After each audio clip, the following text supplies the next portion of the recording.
আমার দুই নয়নে হে অনন্ত ঘুম,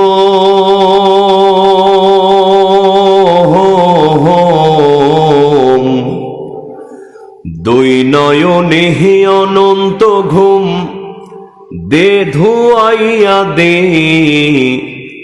মাটির বিছানাই তোরা,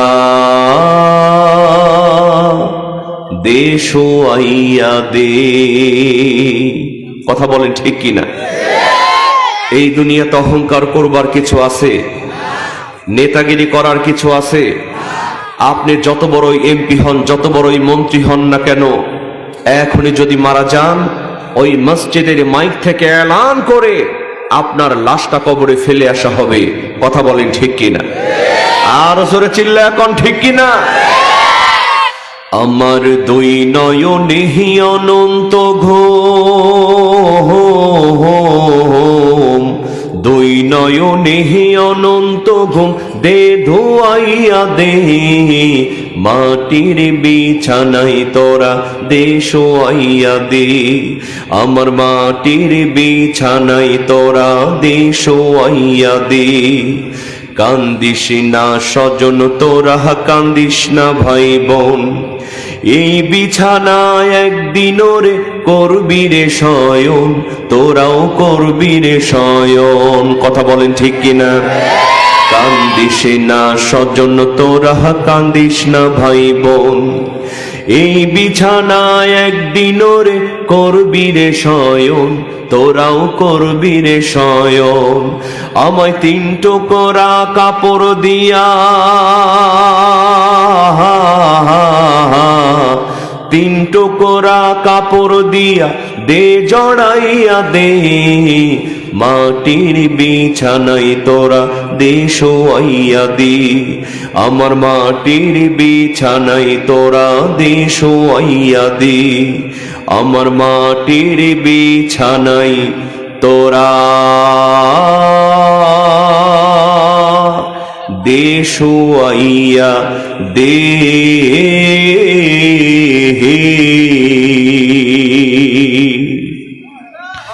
একটু জিকির করেন লা ইলাহা,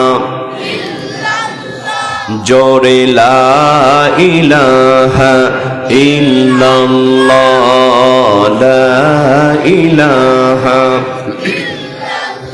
আসমানে আল্লাহ, জমিনে আল্লাহ, আসমানে আল্লাহ, জমিনে আল্লাহ, হায়াতে আল্লাহ, মৌতে আল্লাহ, লা ইলাহা ইল্লাল্লাহ, জোরে লা ইলাহা ইল্লাল্লাহ, জোরে লা ইলাহা ইল্লাল্লাহ, লা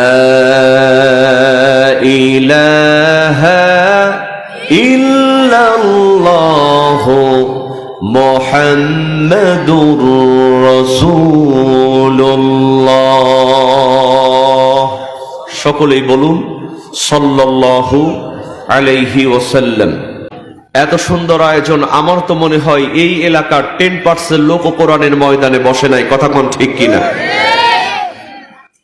কিন্তু যদি এখানে কোরআনের মাহফিল না করে যদি যাত্রার প্যান্ডেল হতো, কনসার্টের আয়োজন হতো, আর মমতাজকে যদি গান গাওয়ানো হতো, ফাইটটা যায় ওরে বুকটা ফাইটটা যায়, ওরে বন্ধু যখন বউ লইয়া আমার বাড়ির সামনে দিয়া রঙ্গ করে হাইটটা যায় ফাইটটা যায়, ও কিন্তু আবার সত্যি ফাটছে। কথা কোন ঠিক কিনা?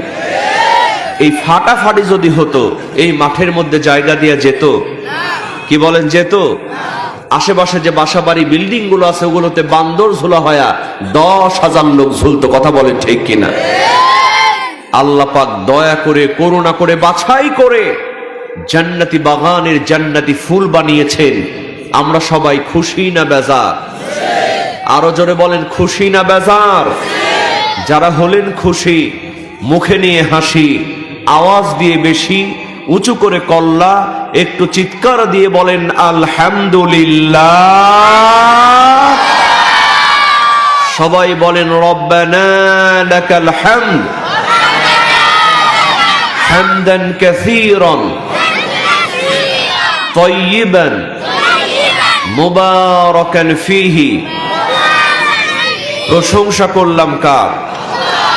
আসুন আমরা এবার মূল তাফসীরের দিকে চলে যাই। আমার ভাইয়েরা, আমি আজকে আপনাদের সামনে পবিত্র আল কোরআনুল কারীমের একটি গুরুত্বপূর্ণ সূরা, সূরার নাম হলো সূরাতুল আনফাল।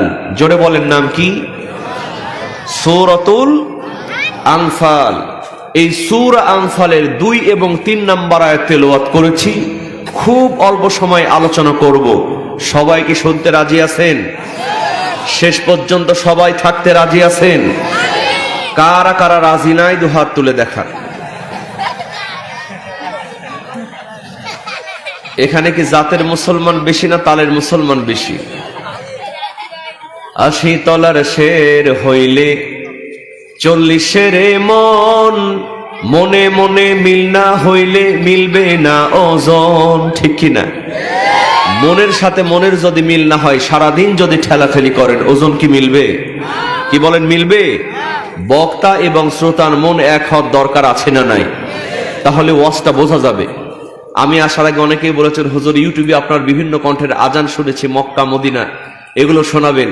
আমি বলেছি সব হবে, তবে মোনাজাতের আগে। কিসের আগে? আগে কোরআন থেকে তাফসীর হবে। কথা বলেন ঠিক কিনা? আল্লাহ কবুল করুন, বলেন আমিন। তাহলে সূরার নাম কি? এ বাবুরাই, তোমরা কথা বলো না বাবা। সূরার নাম কি? সূরাতুল আনফাল। আয়াত নাম্বার 2 এবং 3। আল্লাহ রাব্বুল আলামিন পবিত্র আল কোরআনুল কারীমের সূরাতুল আনফাল এর 2 এবং 3 নম্বর আয়াতের মধ্যে মুমিনদের জন্য 5টা কোয়ালিটির কথা বলেছেন। জোরে বলেন, কয়টা? আল্লাহ রাব্বুল আলামিন বলেন, এই 5টা কোয়ালিটি যারা অর্জন করবে, উলাইকা হুমুল মুমিনুনা হাক্কা, এরাই হলো প্রকৃত ঈমানদার। জোরে কোন সুবহানাল্লাহ। আল্লাহ রাব্বুল আলামিন বলেন, এই প্রকৃত ঈমানদারদের জন্য আমি 2টা পুরস্কার রেখেছি। জোরে বলেন, কয়টা পুরস্কার? আল্লাহ বলছেন, লাহুম দারাজাতুন ইনদা রাব্বিহিম ওয়া মাগফিরাতু ওয়া রিজকুন কারীম।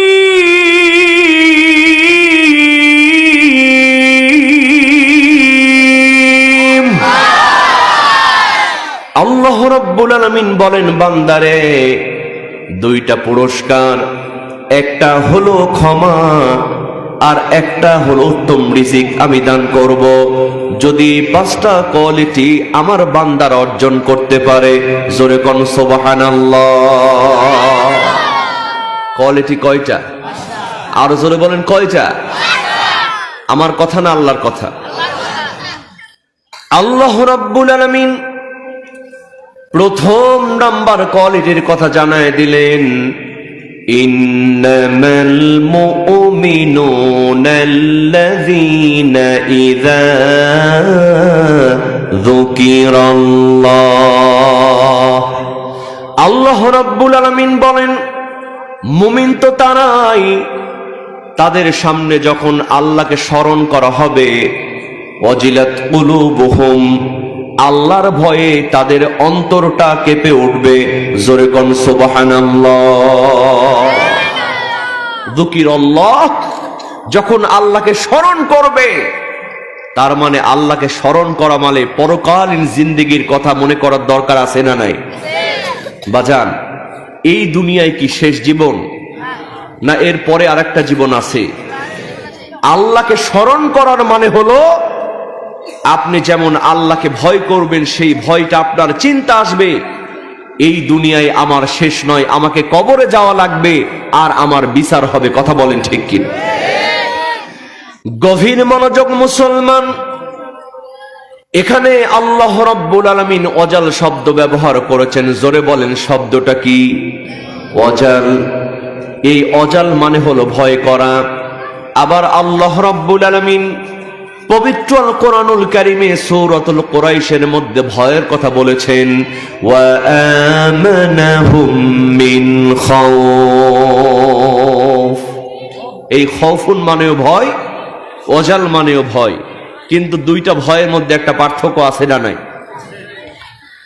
তাফসীরকারগণ বলেন খাউফুন মানে হলো দুনিয়ার সাধারণ ভয়। আপনার পকেটে লক্ষ লক্ষ টাকা, আপনি গভীর রজনীতে চাপাই নবাবগঞ্জ শহরের মধ্যে দিয়ে নিরিবিলি হাঁটতেছেন, আপনার মধ্যে সন্ত্রাসীর ভয় আছে না নাই? বন জঙ্গলের মধ্যে যাচ্ছেন, হাতের মধ্যে একটা লাঠি, একটা টর্চ লাইট, আপনার সাপ বিচ্ছুর পোকামাকড়ের ভয় আছে না নাই? এই ভয়গুলোর নাম হলো খাউফুন, দুনিয়ার ভয়। কিন্তু আল্লাহ রাব্বুল আলামিন বলেন ওয়াজাল হলো এমন একটি ভয়। এই ভয়টা কেমন ভয়? আপনি রমজান মাসে রোজা রেখেছেন, প্রচন্ড পিপাসা পেয়েছে, আপনি ঘরের দরজা লাগায় এক ঢোক যদি পানি খান, দুনিয়ার কোনো মানুষ কিন্তু জানতে পারবে না। পুকুরের মধ্যে ডুব দিয়া এক ঢোক পানি যদি খান, দুনিয়ার কেউ জানবে না। কিন্তু আপনার মধ্যে অজাল নামক ভয়, এই দুনিয়ার কেউ জানবে না, পরিবার জানবে না, পরিজন জানবে না, কিন্তু একজন জানবেন, একজন দেখবেন। জোরে বলেন তিনি কে? শুধু দেখবেন না, ফামান ইয়া'মাল মিসকালা যাররাতিন খায়রান ইয়ারাহ ওয়া মান ইয়া'মাল মিসকালা যাররাতিন শাররান ইয়ারাহ। আল্লাহু আকবার বলেন। যাররা পরিমাণ ভালো কাজ করলে তার হিসাব হবে, আবার খারাপ কাজ করলে তার হিসাব হবে। কথা কোন ঠিক কিনা? গভীর মনোযোগ মুসলমান, দুনিয়ার কেউ দেখবে না, কেউ জানবে না, একজন দেখবেন, তিনি হলেন আল্লাহ।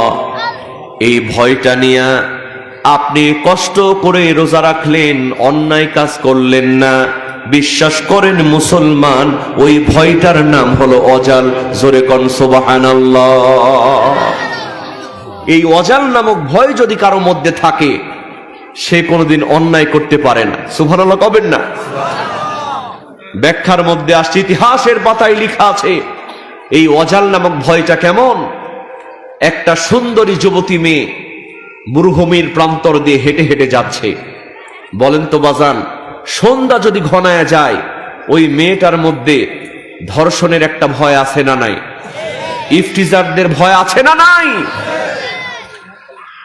এই সুন্দরী যুবতী মেয়ে মরুভূমির প্রান্তর দিয়ে চলতেছেন, সন্ধ্যা ঘনায় গেল, গন্তব্যে পৌঁছাতে যেতে রাত হয়ে যাবে। এই মেয়েটি চিন্তা করলো আর সামনে যাওয়া যাবে না, আশেপাশে যদি কোনো বাড়ি দেখতে পাই ওই বাড়িতে থাকবো, সকালবেলা আবার গন্তব্যে রওনা করব। আমার ভাইয়েরা ও আমার মায়েরা, বোনেরা, দেখেন অজাল নামক ভয় কাকে বলে। এই মেয়েটি খুঁজতে খুঁজতে একটা বাড়ি পেয়ে গেল। সেই বাড়িতে গিয়া দরজায় যখন নক করলো, ভেতর থেকে একটা সুদর্শন যুবক দরজা খুলে দিল। মেয়েটি বলতেছে, ভাই আমার, তোমার সঙ্গে রক্তের কোনো কানেকশন আমার নাই, তোমার সঙ্গে কোরআনের কানেকশন আছে। আল মুসলিমু আখুল মুসলিম, তুমিও মুসলমান, আমিও মুসলমান। ও ভাই আমার, বড় বিপদে পড়েছি, গন্তব্যে পৌঁছাতে গেলে আমার রাত হয়ে যাবে, মেহেরবানি করে আজকের রাতটা তোমার বাড়িতে আমারে থাকতে দাও।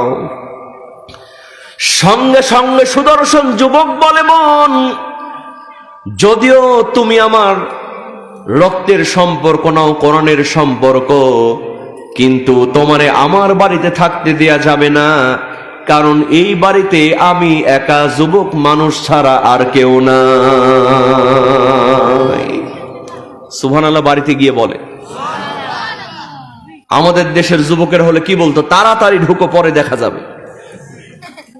কারণ এখনকার ছেলেরা মেয়েরা খালি ফাঁকা জায়গা খুঁজে, ঝোপ ঝাড় পার্ক এগুলোতে গিয়া ঝোপের মধ্যে ঢুকে কুটুস কুটুস করে বাদাম খায়। কথা কোন ঠিক কিনা? পরকীয়া কমেছে না বেড়েছে? এর একটাই কারণ হলো আল্লাহর ভয় অন্তরে নাই। কথা কোন ঠিক কি?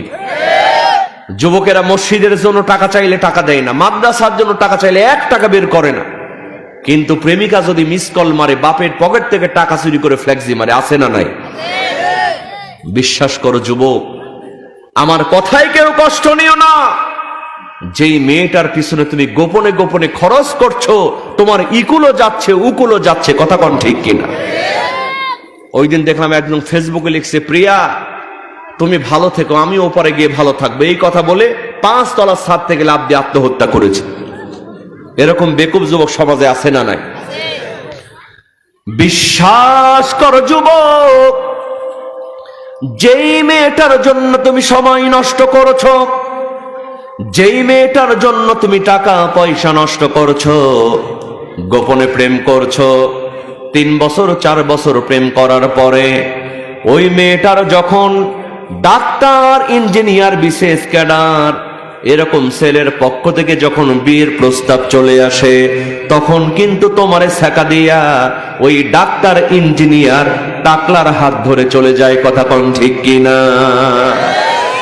তখন যুবক ছ্যাঁকা খায়া ব্যাকা হয়ে কাঁদে, কেন পিরিতি বা রাইলা রে বন্ধু, ছেড়ে যাইবা যদি।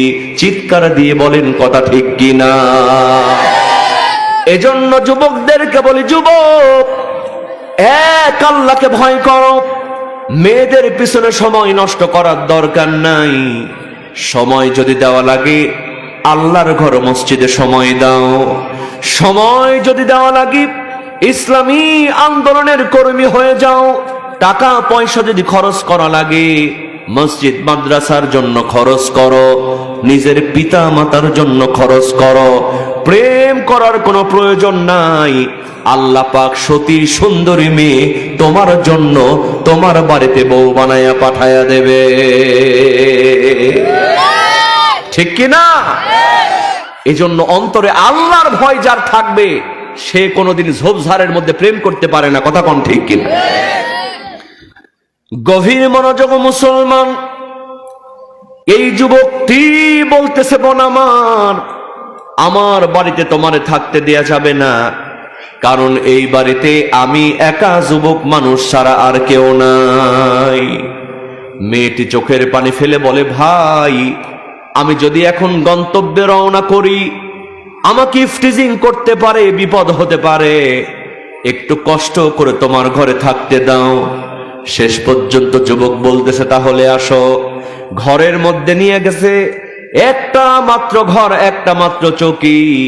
কয়, বোন আমার তুমি মেহমান মানুষ, তুমি চৌকির মধ্যে ঘুমাও, আমি মেঝের মধ্যে ঘুমায়া গেলাম। আচ্ছা বলেন তো, মেয়েটা চৌকির মধ্যে ঘুমিয়ে আছে, কিন্তু মেয়েটার মধ্যে একটা ভয় আছে না নাই? মেয়েটি চিন্তা করছে, এই যুবকটাই যদি আমার উপরে হামলে পড়ে তাহলে তো আমি নিজেকে সেভ করতে পারবো না। কথা কোন ঠিক কিনা? মেয়েটি চুপি চুপি যুবককে ফলো করছে। গভীর মনোযোগ মুসলমান, গভীর রজনীতে যুবতী মেয়েটি লক্ষ্য করে দেখি এই যুবকটি একটা বাতি জ্বালিয়ে দিয়েছে। বাতির মধ্যে আগুন দাও দাও করে জ্বলতেছে। ওই যুবকটা ওই আগুনের মধ্যে একটা আঙ্গুল উঠায়া দিয়েছে। আগুন দিয়া যখন আঙ্গুল পড়ে যেতে চায়, যুবকটা আহ আহ বলে চিৎকার করে আঙ্গুল টেনে নেয়, আবার আরেকটা আঙ্গুল রাখে। আবার যখন আঙ্গুল পড়ে যেতে চায় যুবকটা চিৎকার দিয়ে আঙ্গুলটা টেনে নেয়। আমার বন্ধুগণ বলেন তো, আগুনের মধ্যে 1 মিনিট কি হাত রাখা সম্ভব? 30 সেকেন্ড, 15 সেকেন্ড, 10 সেকেন্ড পারবেন রাখতে? যুবকটি আহ আহ বলে চিৎকার করে। মেয়েটি মনে মনে চিন্তা করে, সর্বনাশ, দেখতে তো চেহারা সুন্দর, হ্যান্ডসাম, কিন্তু মনে হয় মাথার মধ্যে পাগলামি আছে।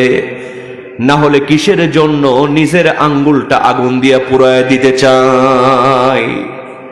সকাল হয়ে গেল। মেয়েটি বিদায় নেওয়ার সময় বলতেছে, ভাই আমার, তোমার বাড়িতে থাকলাম, কোনো সমস্যা হয় নাই, তোমাকে ধন্যবাদ, কিন্তু আমার মধ্যে একটা কৌতূহল জাগ্রত হয়েছে। আমি গভীর রজনীতে লক্ষ্য করে দেখলাম বাতি জ্বালায় দিয়া আগুন দিয়ে তোমার হাতটা তুমি পোড়াচ্ছিলা, চিৎকার করছিলে, কারণটা কি?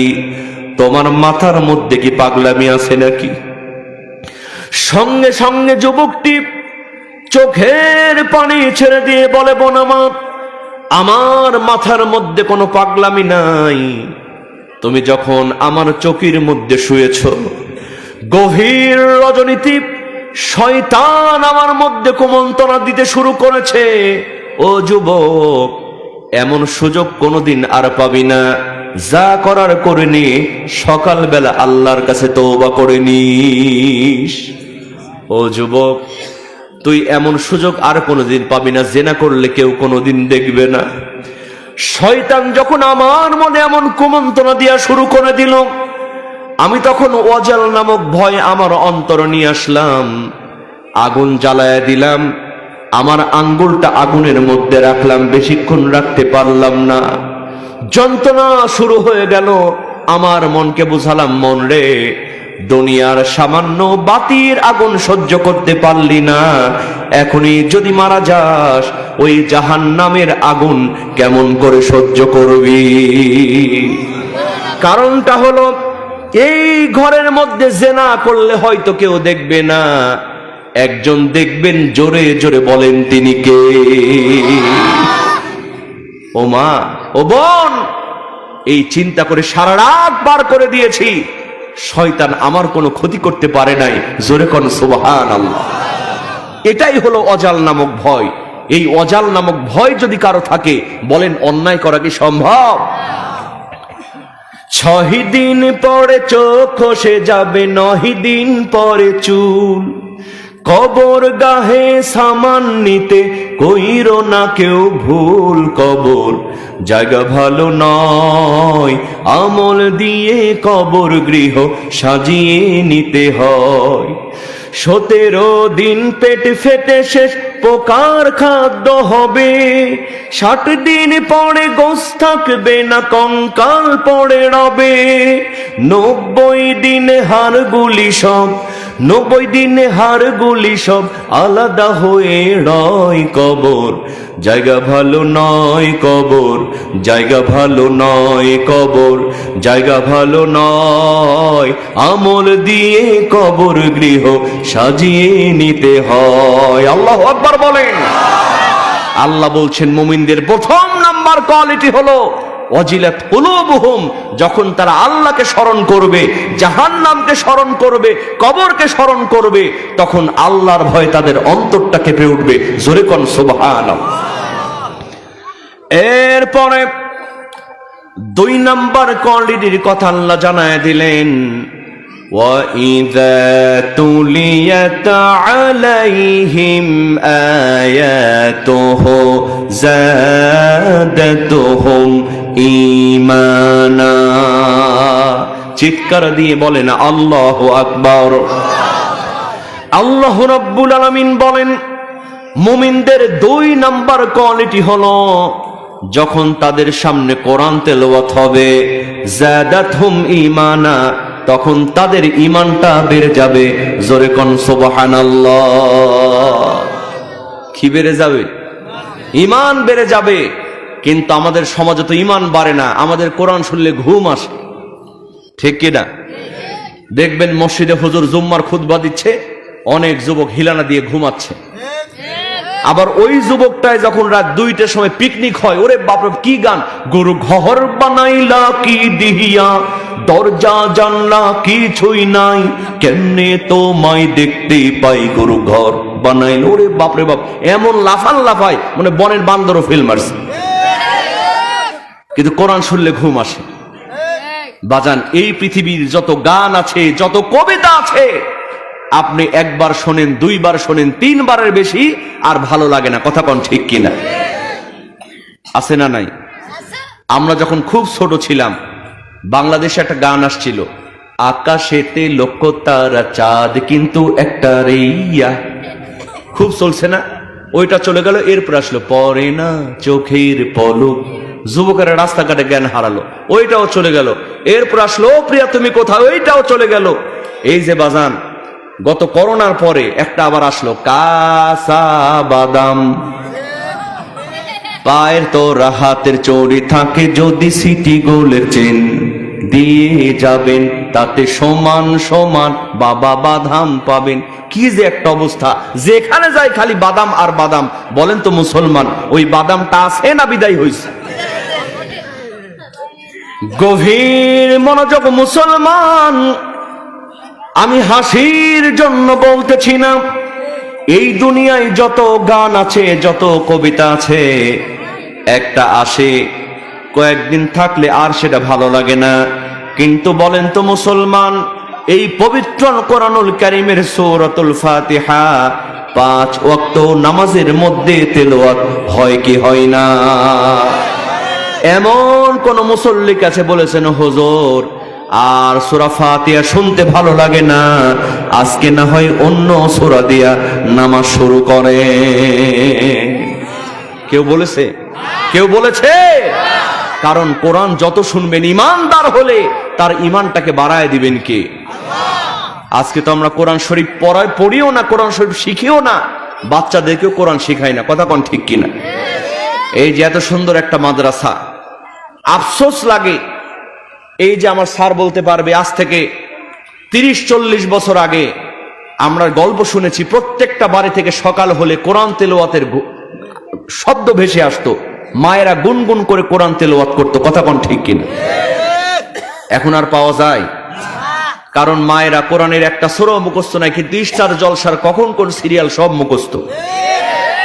রাত্রে দেখা না হলে সকালে আবার কাজা আদায় করে। ওগুলো দেখতে দেখতেই জীবন শেষ। কোরআন পড়বে কি? মাও ঘুমায়, সন্তানও ঘুমায়। দুই একটা বাড়ি থেকে কোরআনের আওয়াজ আসে না, গানের আওয়াজ আসে। সকাল হলে দেখবেন হারমোনিয়াম নিয়ে সারে গা রে গা মা গা মা পা মা পা ধা পা ধা নি ধা নি সা, এগুলো হচ্ছে। গানের মাস্টার রাখছে 10,000 টাকা দিয়ে, কিন্তু কোরআন শরীফ পড়ায় তাকে 200 টাকা দেয় না। কই হুজুর, আমি না শুনছি টাকা নিয়ে কোরআন শরীফ পড়ানো জায়েজ নাই? মানে টাকা নিয়ে কোরআন শরীফ পড়ানো জায়েজ নাই এই ফতোয়া খুঁজে, কিন্তু গানের মাস্টারকে, ইংরেজির মাস্টারকে, অঙ্কের মাস্টারকে 5,000 10,000 দিচ্ছে। কোনো সমস্যা? ও মা, ও মা, কপাল পুড়ছে। কোরআন পড়তে হবে, কোরআন পড়তে হবে। বড় পীর আব্দুল কাদের জিলানী বলছেন, আমি এত বড় আল্লাহর ওলি হয়েছি শুধুমাত্র আমার মায়ের কারণে। জোরে কোন সুবহানাল্লাহ। বিশ্বাস হয় আপনাদের? তিনি কি সাধারণ পীর ছিলেন না বড় পীর ছিলেন? বড় পীর আব্দুল কাদের জিলানী রহমাতুল্লাহি আলাইহি, তিনি যখন ছোট্ট মানুষ, ছোট্ট বাচ্চা, তার মা তাকে মাদ্রাসায় নিয়ে গেল। ওস্তাদকে বলল, ওস্তাদ আমার সন্তানকে আমি কোরআনের হাফেজ বানাতে চাই। পরের দিন সকালবেলা বড় পীর আব্দুল কাদের জিলানীকে ডাক দিয়ে বলে, বাবা আব্দুল কাদের তুমি আসো, তোমার মা তোমাকে কোরআনের হাফেজ বানাতে চাই। আমার ভাইয়েরা, একজন সন্তান যখন মাদ্রাসায় ভর্তি হয়, প্রথমে কিন্তু তারে কায়দা আমপরা পড়ানো হয়। কথা কোন ঠিক কিনা? একটা কায়দা নিয়ে ওস্তাদ বলতেছি, বাবা তুমি পড়ো আলিফ, এরপরে বা, এরপরে তা, এরপরে সা। কথা কোন ঠিক কিনা?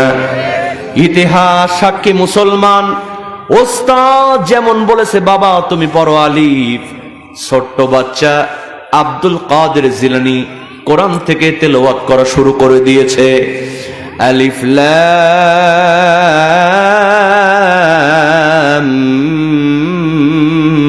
মিম ذلك الكتاب لا ريب فيه هدى للمتقين الذين يؤمنون بالغيب ويقيمون الصلاة ومما رزقناهم ينفقون والذين يؤمنون بما أنزل إليك وما أنزل من قبلك وبالآخرة هم يوقنون أولئك উলাইকা আলা হুদাম মির রাব্বিহিম ওয়া উলাইকা হুমুল মুফলিহুন। ছোট্ট বাচ্চা যেমন এরকম করে পড়তে শুরু করছে, ওস্তাদ জুতা থুয়ে এক দৌড়। কি থুয়ে? জুতা থুয়ে দৌড় মারছে। আশ্চর্য ব্যাপার, ছোট্ট বাচ্চারে আমি পড়াবো আলিফ, আর সে আলিফ লাম মিম থেকে পড়া শুরু করে দিয়েছে। সুবহানাল্লাহ কবেন না? সব ওস্তাদদেরকে ডাক দেয়া হলো, ওস্তাদ আজব ঘটনা, ছোট্ট বাচ্চা আলিফ বা তা সা পড়াবো, কিন্তু আলিফ লাম মিম থেকে মুখস্থ পড়া শুরু করে দিয়েছে। সব ওস্তাদ চলে আসলো। ছোট্ট বাচ্চা বড় পীর আব্দুল কাদের জিলানী রহমাতুল্লাহি আলাইহি এই পবিত্র কোরআনুল কারীমের এক পারা নয়, দুই পারা নয়, তিন পারা নয়, পবিত্র কোরআনুল কারীমের 18 পারা পর্যন্ত মুখস্থ শোনায়া দিয়েছে। কত পারা? তার মাকে ডাক দেয়া হলো, মা তোমার সন্তান তো 18 পারার হাফেজ, তুমি কেন তার এই মক্তবে ভর্তি করলা? প্রশ্ন আছে না নাই? মা অবাক হয়ে বলতেছে, ওস্তাদ আমার সন্তানরে তো কোনোদিন মাদ্রাসায় পড়াই নাই, আমার সন্তান 18 পারা পর্যন্ত মুখস্থ করলো কেমনে আমি তো বলতে পারি না। ছোট্ট বাচ্চা বলতেছে, মা তুমি আমারে মাদ্রাসায় পড়াও নাই মা, কিন্তু মা তুমি নিজেও কিন্তু 18 পারার হাফেজা। ও মা, প্রতিদিন সকালবেলা তুমি কোরআন তেলাওয়াত করতে, তোমার পাশে বসে আমি কোরআন তেলাওয়াত শুনতাম, আর আমার যখন রাতের বেলা ঘুম আসতো না, তুমি আমাকে কোরআন তেলাওয়াত করে ঘুম পাড়ায় দিতা মা। তোমার কণ্ঠে কোরআন তেলাওয়াত শুনতে শুনতে আমি 18 পারা পর্যন্ত মুখস্থ করে নিয়েছি। চিৎকার দিয়ে বলেন না বাবা সুবহানাল্লাহ। ওস্তাদ জি, আমাকে যদি সবক দেয়া লাগে তাহলে 19 নাম্বার পারা থেকে সবক দেন, জোরে কোন সুবহানাল্লাহ। এই যে গত 3 মাস আগে একটা সন্তান মাত্র 1 মাসে হাফেজ হয়ে গেছে, সুবহানাল্লাহ কোন। মাঝে মধ্যে এরকম দেখা যায় কি যায় না?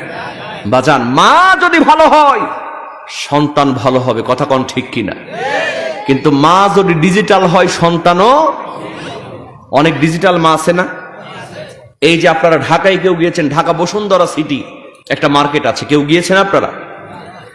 এই বসুন্ধরা সিটি মার্কেটে যাবেন, দেখবেন কিছু ডিজিটাল মা সেখানে দেখা যায়। ডিজিটাল মা এজন্য বললাম, জিন্সের প্যান্ট গেঞ্জি পরে মার্কেটের মধ্যে আসে, কুত্তার বাচ্চারে কোলে নিয়ে থাকে, বিড়ালের বাচ্চা কোলে নিয়ে থাকে, আর নিজের বাচ্চা নেয়ার জন্য আলাদা কাজের মহিলা পালে। এই ডিজিটাল মা দেখছেন আপনারা? নাউজুবিল্লাহ। বাচ্চাকে দুধ খাওয়ায় না, তার ফিগার নষ্ট হওয়ার ভয়। নাউজুবিল্লাহ কবেন না? দেখেন, মা যা বাচ্চাকে শিখাবে বাচ্চাও তাই শিখবে। এই ডিজিটাল মা এক দোকানে 14 বার করে ঘোরাফেরা করে।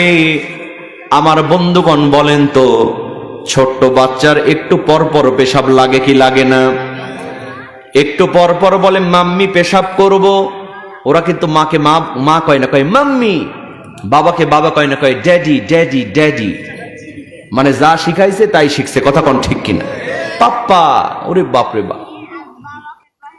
গভীর মনোযোগ মুসলমান, একটু পর পর কয় মাম্মি পেশাব করব।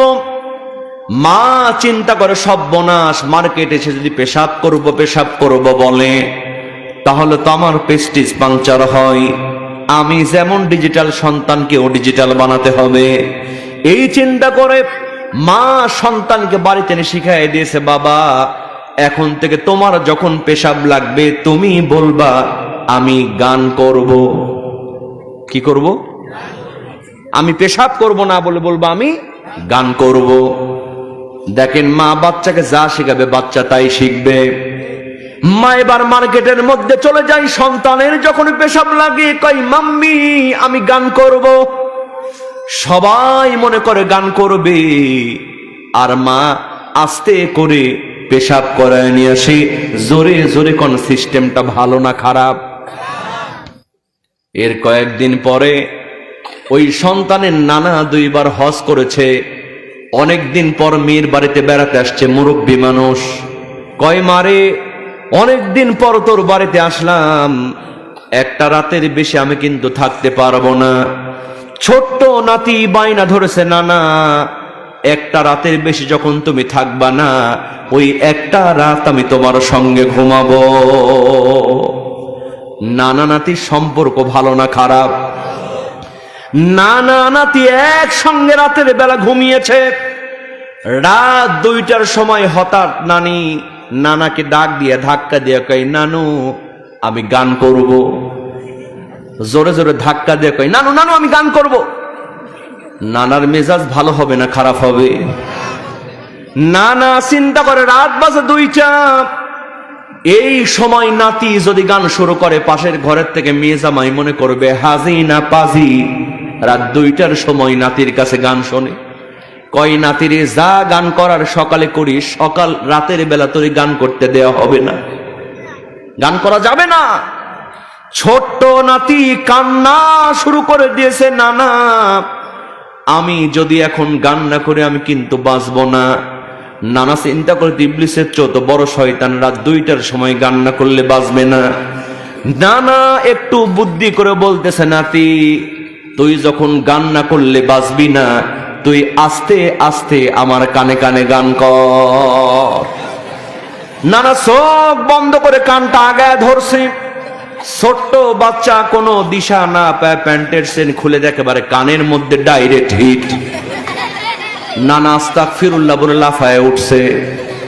পাশের ঘরের থেকে মেয়ে এসে বলতে, আব্বা কি হয়েছে? কয়, কি হওয়ার বাকি আছে? গান করার কথা বলে তোর সন্তান আমার কানের মধ্যে পেশাব করে দিয়েছে। কয়, বাবা ওর কোনো দোষ নাই, আমি ওর শিখাই দিয়েছি, পেশাব লাগলে বলবা গান করব, এজন্য তোমার কানের মধ্যে গান করে দিস। নানা মাথায় হাত দিয়া কয়, শোন মা, যেই শিক্ষা নিয়া এই বয়সেই সন্তান গান করার কথা বলে আমার কানের মধ্যে পেশাব করে দিয়েছে, এই শিক্ষা নিয়া এই সন্তান যদি বড় হয়, ভবিষ্যতে গোটা জাতির বুকে পেশাব করে দেবে। ঠিক কিনা? এজন্য মা এখন থেকেই কোরআন শিখতে হবে, বাচ্চাকেও কোরআন শিখানো লাগবে। কথা কোন ঠিক কিনা? আর কেন শিখবেন না? কোরআন শেখার পরে তেলাওয়াত করবেন, যাদাতহুম ঈমানা। আল্লাহ বলছেন ঈমানদার হলে তাদের ঈমানটা বেড়ে যাবে। জোরে কোন সুবহানাল্লাহ। গভীর মনোযোগ মুসলমান। এরপরে 3 নম্বর কোয়ালিটির কথা আল্লাহ বলছেন, ওয়া আলা রাব্বিহিম ইয়াতাওয়াক্কালুন।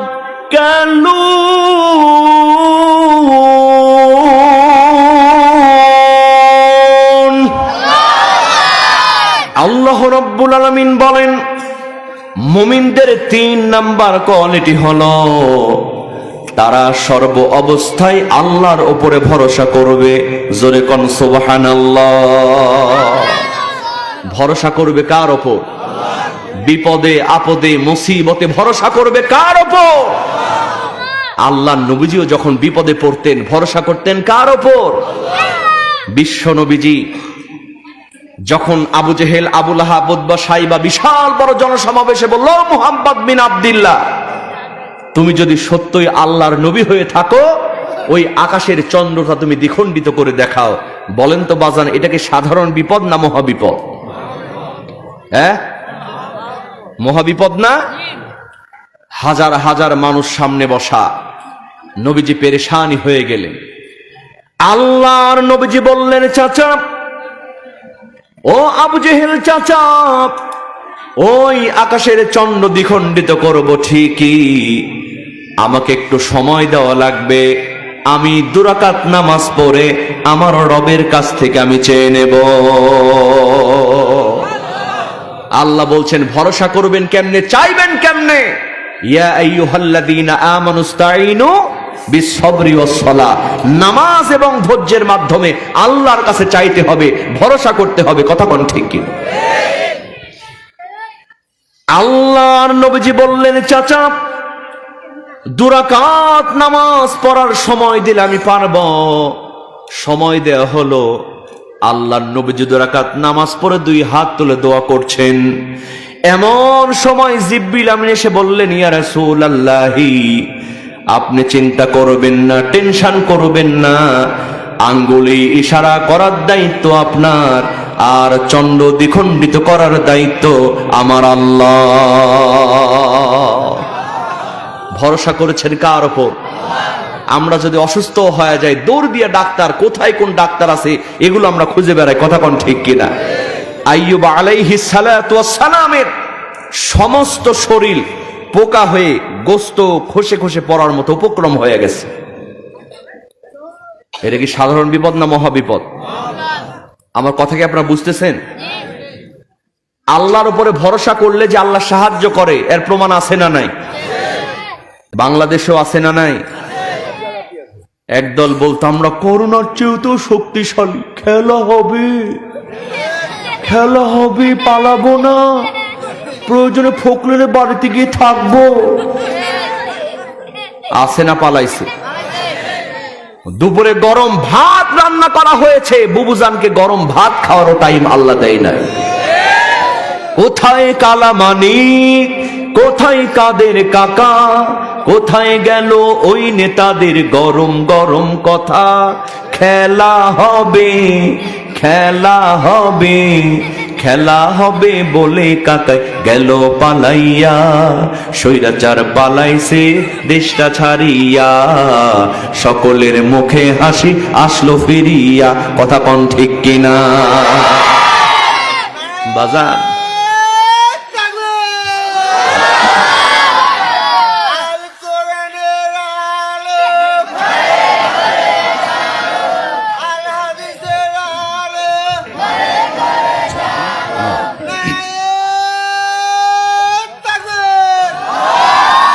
আল্লাহু আকবার।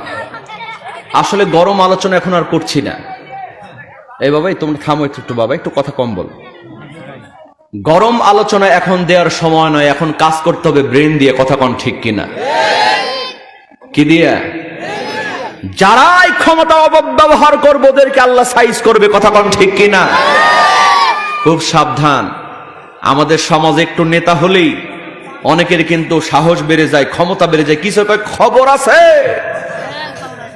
এক লোককে বলছে, তুমি আমার বিরুদ্ধে কথা কও, তোমার আগামীকাল দুপুরের মধ্যে পা কাটে হাতের মধ্যে ধরায় দিন। এরকম প্লেয়ার আছে না নাই? এখনো আছে না নাই? লোকটা খুব ভয় পাইছে, বাড়িতে এসে কাঁদতেছে। বউ কয় কান্দো কেন? কয় বিবি, অমুক নেতা আমারে ঝাড়ি মারছে, কাল দুপুরের মধ্যে পা কাটে হাতের মধ্যে ধরায় দিবে বিবি, আমি খুব ভয়ে আছি, এজন্য কাঁদতেছি। বউ কয় দেশে কি বিচার আসার নাই? ওর যে বড় নেতা, তার কাছে তুমি বিচার দাও, সে তোমার কিছুই করতে পারবে না। লোকটা আফসোস করে বলছে, বিবি বিচার দিব কার কাছে? বিচার দিয়া লাভ নাই, যার কাছে বিচার দিব ওইটা একই ঝাড়ের বাস, কথা কোন ঠিক কি? বিগত 16টি বছর আমরা দেখেছি, একেবারে থানার ওসি থেকে শুরু করে কমিশনার পর্যন্ত সব একই ঝাড়ের বাস, মেম্বার থেকে মন্ত্রী পর্যন্ত একই ঝাড়ের বাস। কয় বিবি বিচার দিয়া লাভ নাই। লাভ আছে? এক লোক আম বাগানে গেছে, আপনাদের এখানে আম বাগান আছে না বড় বড়? রাতের বেলা টর্চ লাইট মারে দেখে একটা ছোট্ট বাচ্চা ছেলে গাছে বসে আম চুরি করতেছে।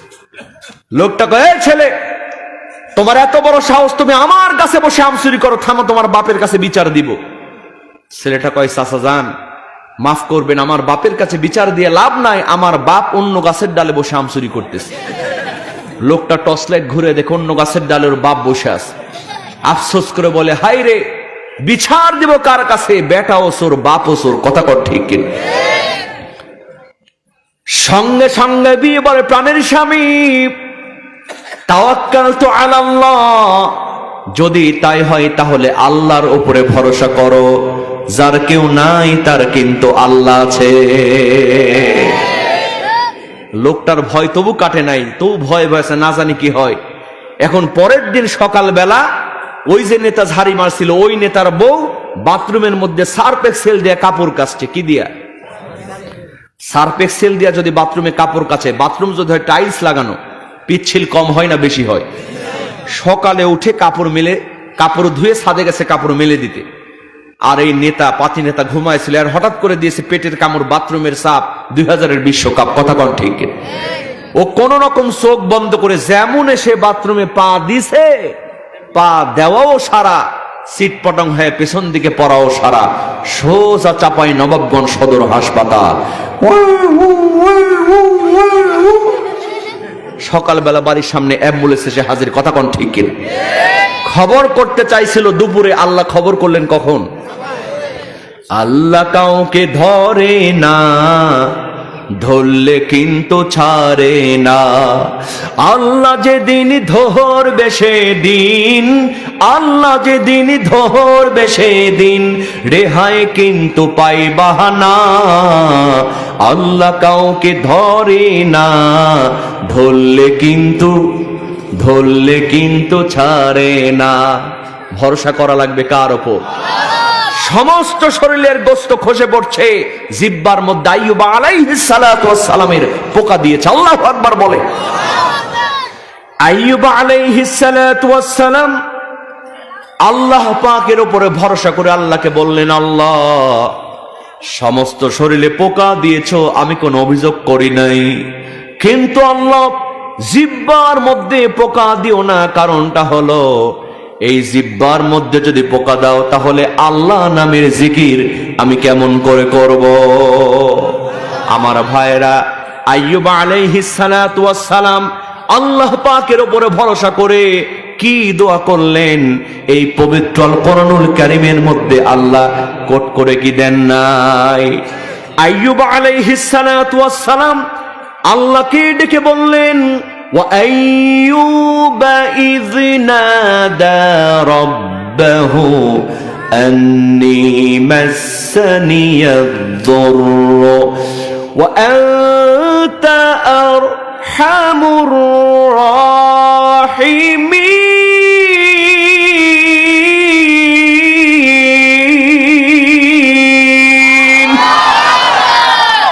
আইয়ুব আলাইহিস সালাতু ওয়াস সালাম বললেন, আল্লাহ তুমি রহমান, তুমি দয়াময়, আর আমি হলাম অসুস্থ।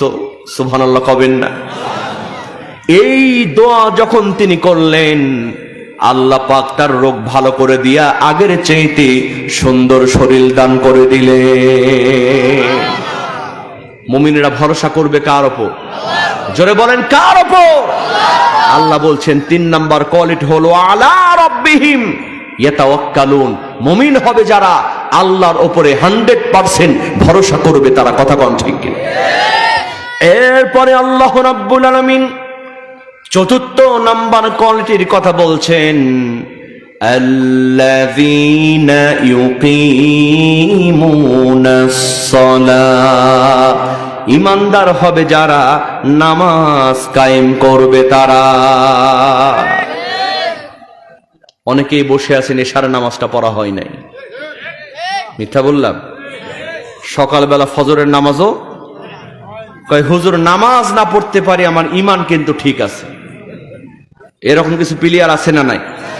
বাজান, আমাদের দেশে বিভিন্ন রকম ঈমানদার আছে। 1 নাম্বার ঈমানদার হলো, ওদের নাম আমি দিয়েছি শুকুর আলী। কি আলী?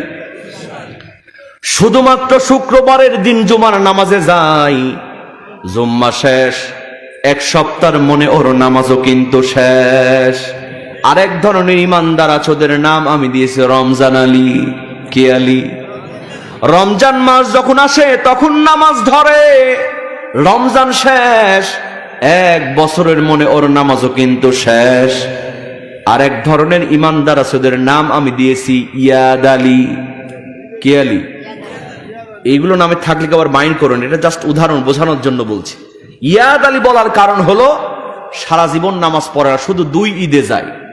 যাবে না, বউ জোর করে উঠালে, কি গো সারা বছর তুমি মসজিদে যাও না, ঈদের মাঠেও যদি না যাও এলাকার লোকজন কি বলবে?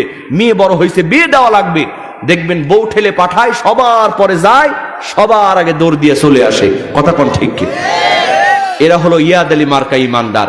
আর এক ধরনের ঈমানদার আছে, ওদের নাম আমি দিয়েছি মতলব আলী। কি আলী? যখন নির্বাচন সামনে আসে তখন দেখলেন পাঞ্জাবি টুপি লাগে, হুজুর দেখলে হুজুর সালাম আলাইকুম, সালাম আলাইকুম। আগে শালা, তারপরে দুলা ভাই। আছে না নাই? ইমামকে সালাম আলাইকুম, সালাম আলাইকুম। ইমাম সাহেব চিন্তা করে ব্যাপার কি, এত সালাম দেয় কে? কয় ভাইজান এত সালাম দেন কে? কয় হুজুর সামনে নির্বাচন তো, জাতির একটু খেদমত করব, আপনি আমার সঙ্গে থাকবেন আর দেশি মুরগি বেশি করে খাবেন, আপনার কোনো টেনশন নেই। বিগত 16টি বছর হুজুররা খুব বিপদে ছিল, কথা কোন ঠিক কিনা? একবার দেখলাম সিনেমা উদ্বোধন হবে, সিনেমা, হুজুরকে লাগাইতেছে দোয়া করতে। হুজুরের এক পাশে নায়ক বসা আর এক পাশে নায়িকা বসা, হুজুর দোয়া করতেছে, আল্লাহ গো এই সিনেমার মধ্যে তুমি রহমত বরকত দাও। এটি ইউটিউবে ভাইরাল হয়েছে, দেখছেন আপনারা? সঙ্গে সঙ্গে আমি ঢাকার এক ইমাম বন্ধুকে ফোন করে বললাম, বন্ধু ঢাকার ইমামদের কি মাথা নষ্ট হয়ে গেছে নাকি? সিনেমা উদ্বোধন হবে আর সিনেমার জন্য দোয়া করতেছে। আমার বন্ধু বলতেছে, দোস্ত মাথা খারাপ হয় নাই, আমরা ঢাকার ইমাম আছি মহাবিপদে। সারা জীবন ইসলামের বিরোধিতা করেছে, বাংলাদেশের সংবিধান থেকে বিসমিল্লাহকে মুছে ফেলতে চেয়েছে, এখন মারা গেছে, আত্মীয় স্বজন এসে কয় হুজুর এমন করে দোয়া করবেন, বিশাল বড় মিলাদ মাহফিল করবেন, জানাজা করাবেন, এক দোয়াতে যেন জান্নাত ছেড়ে জাহান্নামে চলে যায়। কয় দোস্ত কি বলবো, যদি জানাজা না পড়ায় তাহলে তো আমাদের চাকরি নট। আমরা কিন্তু জাতে মাতাল তালে ঠিক, কথা কোন ঠিক? ও বন্ধু মনে করুন আমরা পাগল হয়ে গেছি, আমরা জানাজা পড়াই ঠিকই কিন্তু ওযু ছাড়া। কি ছাড়া? আর যখন জানাজার নামাজে দাঁড়ায় আল্লাহু আকবার, মনে করছো দোয়া করি, যতক্ষণ থাকে সমানে বর্ধমানে জাহান্নামে চলে। সংবিধান থেকে আল্লাহর নাম মুছে ফেলতে চাওয়ার জানাজা এত সহজ? বাজান খুব বিপদে ছিল হুজুররা। তো কয় হুজুর আমার সঙ্গে থাকবেন, দেশি মুরগি বেশি করে খাবেন, টেনশন নাই। আর একটা কথা তো বলেন, না হলে কিন্তু চাকরি। হুজুর মনে মনে কয় বেটা তোর সঙ্গে তো থাকবো, তুই কত নাম্বার ইমানদার এটা পরীক্ষা করার দরকার আছে না নাই? আমরা তো আজকে ওগুলো দেখি না, আমরা কি অমুক ভাইয়ের চরিত্র ফুলের মতো পবিত্র, নামাজ নাই এক ওয়াক্ত, খোঁজ নিয়ে দেখা যায় গাঞ্জা টানে 6 ওয়াক্ত, কথা কোন ঠিক কিনা? কয় বাবা তোর সঙ্গে থাকবো, দেখবো তুই আগে কত নাম্বার ইমানদার এটা আগে পরীক্ষা করব। কয় বাবা তুমি বলো তো ওযুর ফরজ কয়টা? কয় হুজুর ওযুর ফরজ মাত্র 21টা। নাউজুবিল্লাহ। কয় বাবা তুমি গোসলের ফরজ জানো তো? কয় জানবো না কেন হুজুর, মাত্র 3টা। কয় বাবা কি কি বলো তো? কয় হুজুর 1 নাম্বার লুঙ্গি, 2 নাম্বার গামছা, 3 নাম্বার সাবান। হুজুর কয় বাবা তুমি গোসলের দোয়া জানো তো? কয় জানবো না কেন, নাওয়াইতু আন গোসলা, সাবান দিয়া কসলা। হুজুর কয় বাবা এগুলা থাক, সারাদিনে কয় ওয়াক্ত নামাজ তুমি জানো তো? ও সুন্নত নফল সব গণা শুরু করছে। কয় হুজুর সারাদিনে মাত্র 16 ওয়াক্ত নামাজ। হুজুর কয় সর্বনাশ, তোর মতো মতলবালির সঙ্গে না জানি আল্লাহর গজব আমার উপর নাজিল হবে যদি থাকে। হুজুর হাঁটা দিয়েছে। পেছন থেকে মতলবালির বউ বলে কি গো হুজুর চলে গেল কেন? হুজুর চলে গেল তো নির্বাচন করা কঠিন হবে। কয় নামাজের ওয়াক্ত বুঝি একটু কম বলা হয়েছে। কয় কত বলছো? কয় 16 ওয়াক্ত বলছি। বউ কয় সর্বনাশ, তুমি কেন 5 ওয়াক্ত বলতে পারলা না? মতলবালি বলতেছে বলো কি, 5 ওয়াক্ত বললে তো খবরও হতো, 16 ওয়াক্ত বলে যে খেপছে, 5 ওয়াক্ত বললে তো আমার গালের মধ্যে একটা লাগাইয়া দিত। এরকম ইমানদার সমাজে আছে না নাই? বাজান নামাজ বাদ দিয়ে অন্য কিছু চলবে না। মান তারাকা সালাতা মুতাআম্মিদান ফাকাদ কাফারা, যে ব্যক্তি ইচ্ছা করে নামাজ ছেড়ে দিল সে ব্যক্তি কাফের হয়ে গেল, কথা কোন ঠিক কিনা? ও যুবক, ওয়াজ জীবনে মেলা শুনবা, তবে একটা কথা বলি, যারা মনে করছো আরেকটু দাড়ি পাকুক, আরেকটু বড় হই, বিয়ে করি, বাচ্চা হোক, এরপরে নামাজ ধরবো, বিশ্বাস করো যুবক, তুমি এশার নামাজ কাজা করেছো, ওই ফজরে তোমার জানাজা হতে পারে। ফজরের নামাজ তুমি কাজা করেছো, ওই জোহরে তোমার জানাজা হতে পারে কি পারে? কেমন করে ঘুমাও তুমি, কেমন করে ঘুমাও তুমি, ফজর করে কাজা, এমনও তো হতে পারে জোহরে জানাজা। মুসলিম হয় না জন্ম নিলে, মুসলমানের ঘরে কাফের মুমিন তফাৎটা হয় সালাতের উপরে। এই জীবনে নামাজ যেন, এই জীবনে সালাত যেন হয় না কভু কাজা, এমনও তো হতে পারে আগামীকাল জোহরে জানাজা। ঠিক কিনা? নামাজ পড়তে রাজি আছেন তো? মুমিনদের 4 নাম্বার কোয়ালিটি হলো ইমানদার হবে যারা নামাজ প্রতিষ্ঠা করবে, তারা জোরে করে সুবহান। এরপরে শেষ নাম্বার কোয়ালিটির কথা আল্লাহ জানায় দিলেন, ওয়া মিম্মা রাযাকনাহুম ইউনফিকুন। চিৎকার দিয়ে বলেন আল্লাহু আকবার। আল্লাহ রাব্বুল আলামিন বলেন ইমানদার হবে যারা তাদের সম্পদ থেকে আল্লাহর রাস্তায় দান করবে তারা।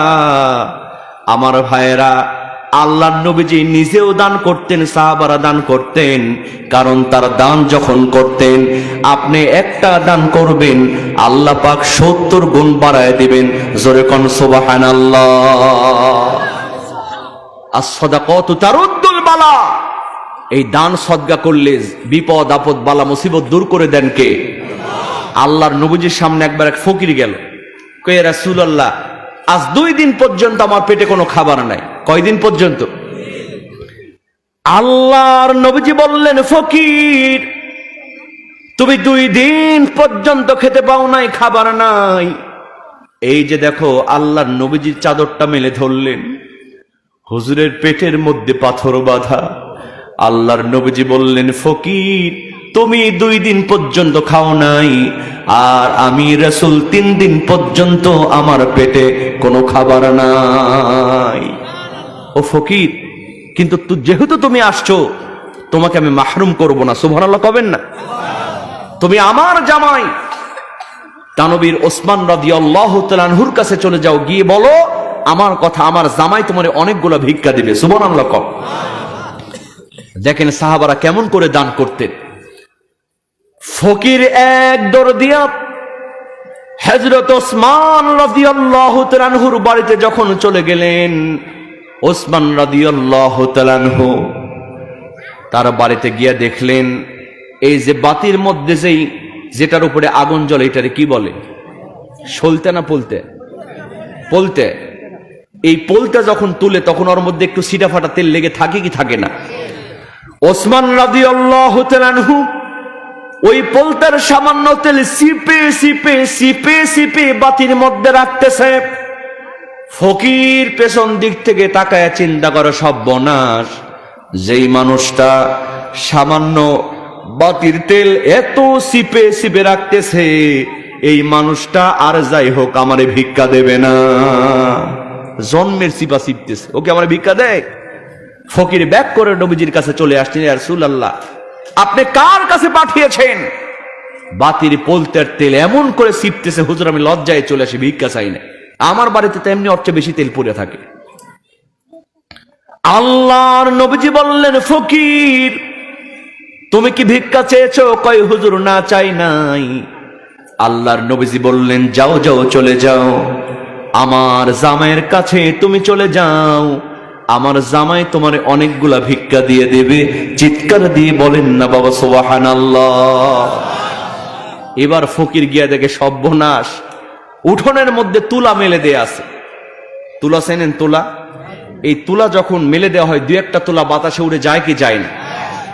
তুলাগুলি উড়ে উড়ে যাচ্ছে। হযরত ওসমান রাদিয়াল্লাহু তাআলা লাফায় লাফায় ধরতেছে, ডান দিকে যায় ডান দিকে লাফ দেয়, বাম দিকে যায় বাম দিকে লাফ দেয়। ফকির চিন্তা করে, সর্বনাশ, এই সামান্য তুলে যে লাফায় লাফায় ধরতেছে, এই মানুষটা আমার ভিক্ষা দিবে? অসম্ভব। ফকির আবার ব্যাক করছে, রাসূলের কাছে গিয়ে বলছেন, ইয়া রাসূলুল্লাহ কার কাছে পাঠালেন যে তুলা লাফায় লাফায় ধরতেছে, বাতাসে উড়ে যায়? হুজুর আর যাই হোক, এ আমারে ভিক্ষা দিবে না। আল্লাহর নবীজি বললেন, ফকির তুমি কি ভিক্ষা চেয়েছো? কয় হুজুর লজ্জায় চলে আসছি। আল্লাহর নবীজি বললেন, না না, আমার জামের কাছে তুমি একবার ভিক্ষা চাও, আমার জামাই অনেকগুলা ভিক্ষা তোমারে দিয়া দেবে। ফকির এবার আস্তে আস্তে গিয়ে দেখে ব্যাপার কি আশেপাশে না, একটু ভিতরে গিয়ে দেখে সর্বনাশ, ঘরের মধ্যে ছোট্ট ছোট্ট পিপিলিকা মুখে করে খাবার নিয়ে যাচ্ছে। হযরত ওসমান রাদিয়াল্লাহু তাআলা বসে বসে খপ করে পিঁপড়া ধরতেছে আর পিঁপড়ার মুখ থেকে খাবারের দানা কেড়ে নিয়ে রাখতেছে। আচ্ছা বলেন তো, পিঁপড়ার মুখ থেকে খাবার কেড়ে নেয়, এটা ফকির দেখলে ফকিরের চোখ কি নিচে থাকবে না উপরে উঠবে? ফকির চিন্তা করে সর্বনাশ, আমি তো মনে করছিলাম সাধারণ কৃপণ, এখন তো দেখি মারাত্মক কৃপণ, পিঁপড়ার মুখ থেকে খাবার কেড়ে নেয়, এই মানুষটা আমার ভিক্ষা দিবে। এক দৌড় দিয়ে নবীর কাছে গিয়ে বলে, হুজুর মাপ ও চাই, দোয়া ও চাই, ভিক্ষা দেওয়ার দরকার নেই। ফকিরদের দেখবেন একটা স্পেস্টিজ আছে, কিন্তু ওরা কিন্তু যেই বাড়িতে ভিক্ষা দেন ওই বাড়িতে দাঁড়ায় না। দুই বাড়িতে ভিক্ষা চাই, দেখবেন এক বাড়িতে দাঁড়ায়। জিজ্ঞেস করলাম, ভাই ওই বাড়ি কি দোষ করলো? কহ আমাকে সময়ের দাম নাই, ফকির হয়েছে বলে কি সময়ের দাম নাই?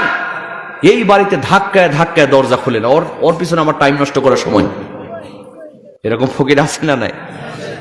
বাজান, ফকিরের সঙ্গে খারাপ ব্যবহার করা যাবে? যাবে? অনেক যুবক আছে বউয়ের রাগ ফকিরের উপরে ঝাড়ে, এটা করবেন। এক লোক কয়, হুজুর ফকিরের সাইজ করছে।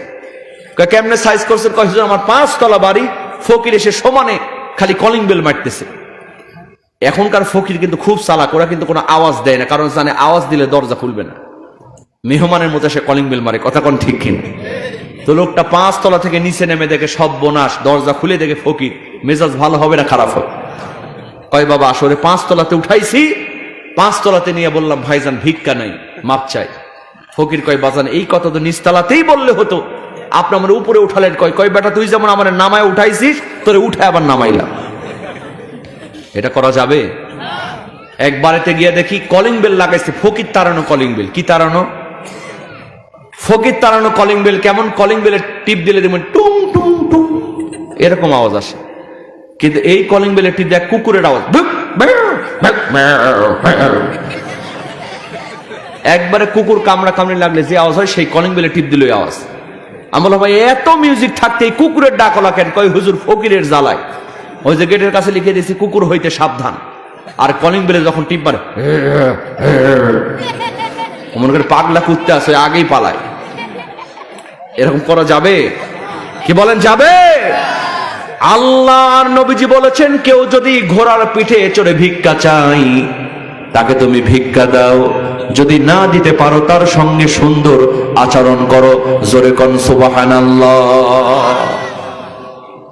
এই ফকিরকে আল্লাহর নবীজি বললেন, ফকির তুমি বেশি মাতব্বরি করছো, আমার জামাই কি করে না করে দেখার দরকার নাই, তুমি একবার গিয়া ভিক্ষা চাও, আমার জামাই অনেকগুলা ভিক্ষা তোমারে দিয়া দেবে।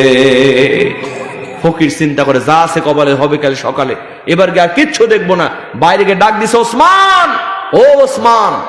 ওসমান রাদিয়াল্লাহু তাআলা দৌড় দিয়ে বাইরে আসছে। সুবহানাল্লাহ কোন?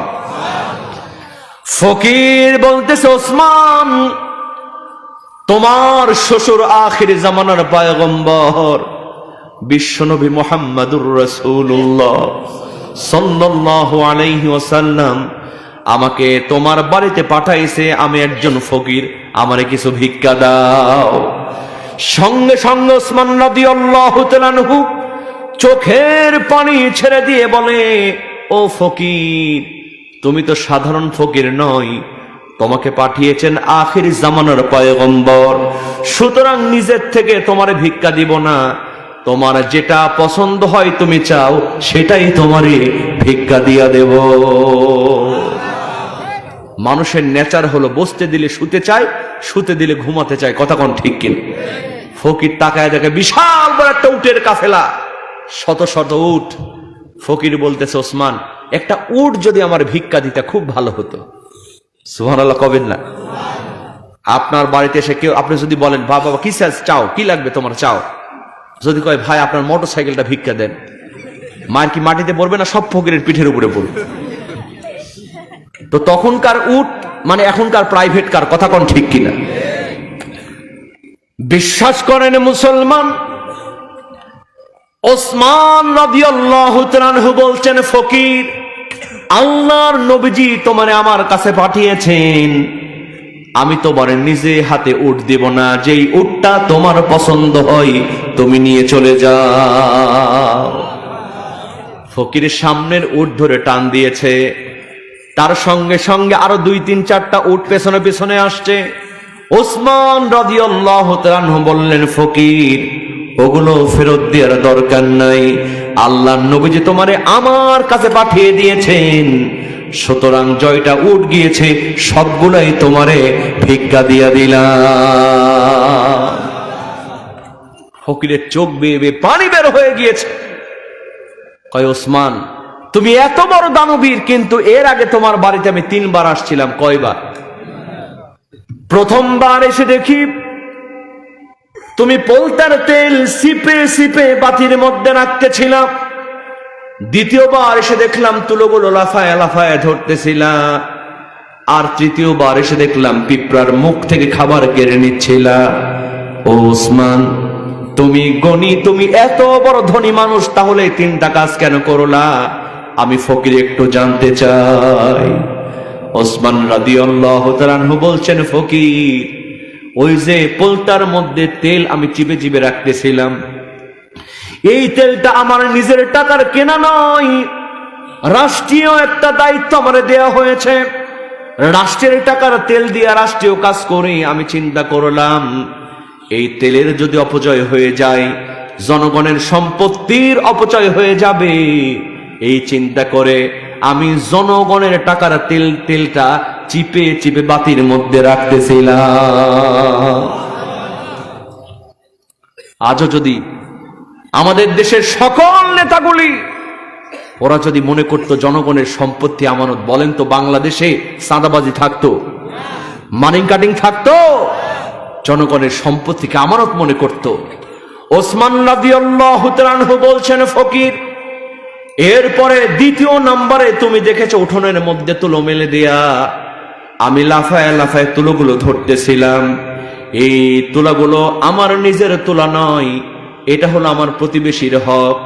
আমার এক প্রতিবেশী, তার উঠোনে জায়গা নাই, আমার বাড়িতে একটু তুলা মেলে দিয়েছে। আমি চিন্তা করলাম তুলোগুলো যদি উড়ে যায় প্রতিবেশীর হক নষ্ট হতে পারে, এজন্য আমি নিজে তুলাগুলো পাহারা দিচ্ছিলাম। আর আজকে যদি কোনো ভাবি কয়, ভাবি আমার বাড়িতে তো উঠোন নাই, আপনার উঠোনে একটু ধান মেলে দিই, তো যেই বাড়িতে ধান মেলে দেয় ওই বাড়ির লোকজন হাঁস মুরগির খাবার দেয় না, কয় যা হোক ওর উপর দিয়ে চলে যায়। এরকম আছে না নাই?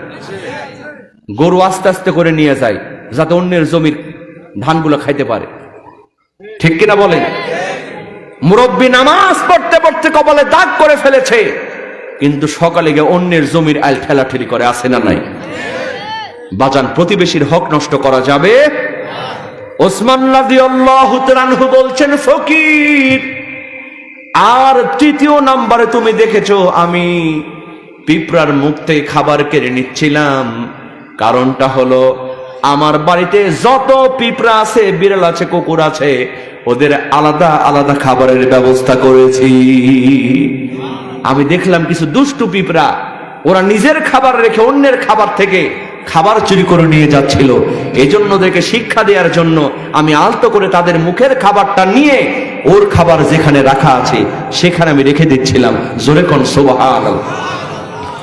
সঙ্গে সঙ্গে ফকির বলে, ওসমান আমি মনে করেছিলাম তুমি সাধারণ দানবীর, আমি লক্ষ্য করে দেখলাম তুমি সাধারণ দানবীর নয়, তুমি হলে একজন মহাদানবীর। ওসমান রাদিয়াল্লাহু তাআলা আনহু বলে, ফকির এমনে এমনে তোমারে আমি কিন্তু এমন দান করি নাই, কারণ আল্লাহর নবীজি তোমারে আমার কাছে পাঠিয়েছেন। আল্লাহ রাব্বুল আলামিন বলেন, একজন ব্যক্তি যখন দান করে সেই দানটা থেকে 7টা শাখা গজায়, ওই 7টা থেকে 100টা শস্য দানা গজায়, 700 নেকি হয়ে যায়। আমি তোমাকে 7টা উট দিয়েছি, আল্লাহ পাক আমারে 700 উটের মালিক বানায়া দিবে। ও ফকির, এজন্য আমি তোমারে ভিক্ষা দিয়েছি। সুবহানাল্লাহ কোন? এজন্য বাজান, দান করলে সম্পদ কমে না, বরং আল্লাহ পাক বাড়ায় দেন। কথা কোন ঠিক কিনা? তাহলে 5 নাম্বার হলো ইমানদার হবে যারা, আল্লাহর রাস্তায় ব্যয় করবে তারা। এই পাঁচটা কোয়ালিটি যারা অর্জন করতে পারবে, আল্লাহ বলছেন উলাইকা হুমুল মুমিনুনা হাক্কা, এরাই হলো প্রকৃত ইমানদার। জোরে কোন সুবহানাল্লাহ। এদের জন্য পুরস্কার কয়টা বলেছিলাম? আরো জোরে বলেন কয়টা? দুইটা। লাহুম দারাজাতুন ইনদা রাব্বিহিম, আল্লাহর নিকট থেকে তাদের মর্যাদা হলো মাগফিরাত, তারা সারা জীবনের মতো মাফ পেয়ে যাবে। জোরে কোন সুবহানাল্লাহ। এবং ওয়ারিজকুম কারীম, আর যতদিন বাঁচবে সম্মানিত রিজিক আল্লাহ পাক দান করবেন। সুবহানাল্লাহ কোন। তাহলে আমার ভাইয়েরা, ইমানদার হতে গেলে কয়টা কোয়ালিটি অর্জন করা লাগবে? আরো জোরে বলেন, আরো জোরে বলেন, আরো জোরে কয়টা? পাঁচটা। বাজান মুখস্থ রাখা লাগবে। এক নাম্বার হলো যখন তারা আল্লাহকে স্মরণ করবে, আল্লাহর ভয় তাদের অন্তরটা কেঁপে উঠবে। 2 নাম্বার কোয়ালিটি হলো যখন তারা কোরআন তেলাওয়াত করবে তখন তাদের ঈমানটা বেড়ে যাবে। 3 নাম্বার হলো সর্ব অবস্থায় আল্লাহর উপরে ভরসা করবে। 4 নাম্বার হলো নামাজ কায়েম করবে। 5 নাম্বার হলো আল্লাহর রাস্তায় ব্যয় করবে। আমরা এই 5টা আমল করতে রাজি আছি তো ইনশাল্লাহ? সবাই রাজি আছেন তো ইনশাল্লাহ? আল্লাহ কবুল করুন, বলেন আমিন। জোরে বলেন আমিন। আমার ভাইয়েরা, যেহেতু প্রায় 12টা পার হয়ে গিয়েছে ভাই, আজান না দেওয়া ছুটি নাই। হ্যাঁ আজান প্রতিদিন মাহফিল করে কি আজান দেওয়া যায়? যাবে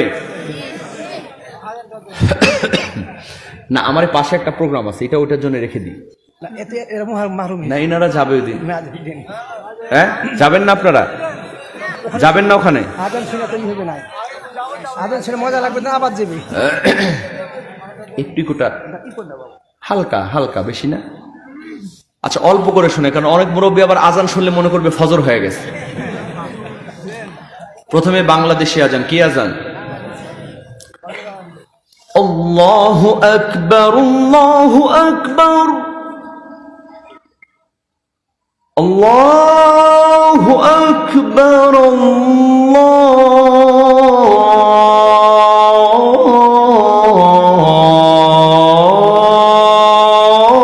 আল্লাহু আকবার। এই স্টাইলটা মোটামুটি আমাদের বাংলাদেশে এই সুরটা হয়। কিন্তু আপনি যখন মক্কায় যাবেন, মক্কার আজানটা একটু মোটা। একটু কি মোটা? সেটা কেমন?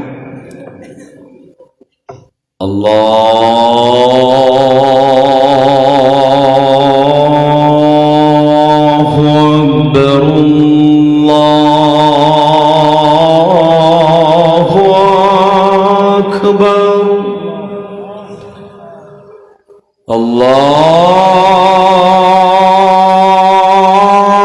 আল্লাহু আকবার,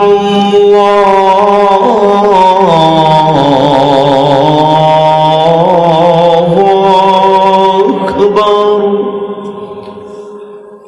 আশহাদু আন লা ইলাহা ইল্লাল্লাহ।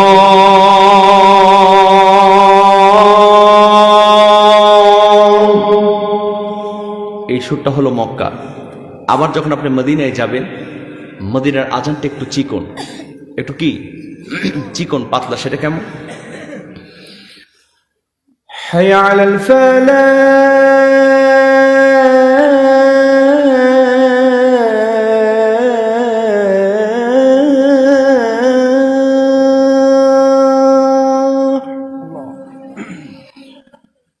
হাইয়া আলাল ফালাহ।